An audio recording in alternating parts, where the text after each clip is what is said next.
Hi friends, welcome to Suja's Susan Terrace Garden. Today I would like to show you Rhoeo plant. This is an indoor plant. Rhoeo plant is also known as boat lily. This plant should be placed in bright indirect sunlight. Direct sunlight can scorch the leaves.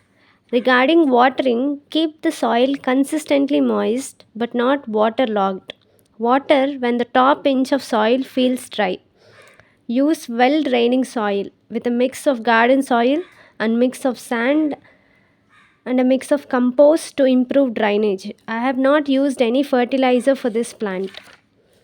Regarding pruning, trim back any leggy or yellowing foliage to encourage bushier growth and maintain an attractive appearance.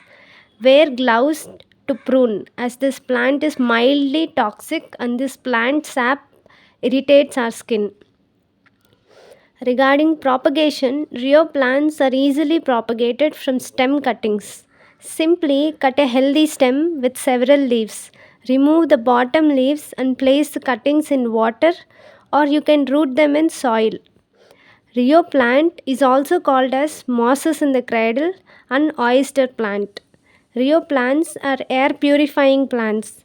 They are known to improve air quality by removing harmful pollutants and producing oxygen, making them a valuable addition to indoor spaces.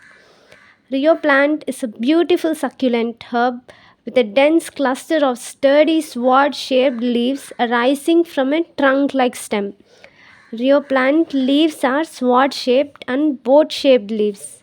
Rhoeo plant is a beautiful, low maintenance plant that features brightly colored leaves arranged in a rosette shape. Look at the leaves, they are green with purple mixed color. I have arranged these plants on my stairs. They look attractive and wonderful. There is another combination of Rhoeo plant.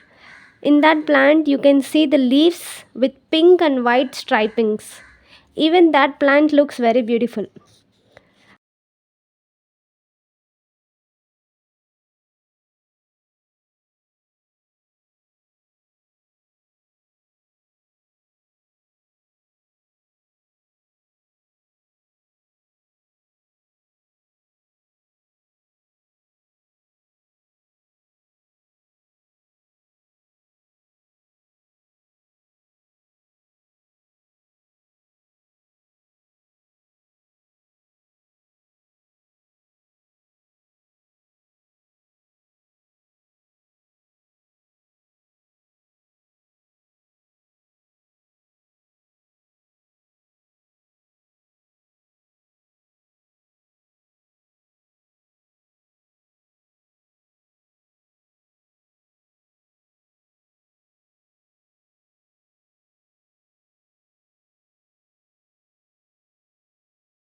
I wish that you would also grow this plant. Thank you for watching.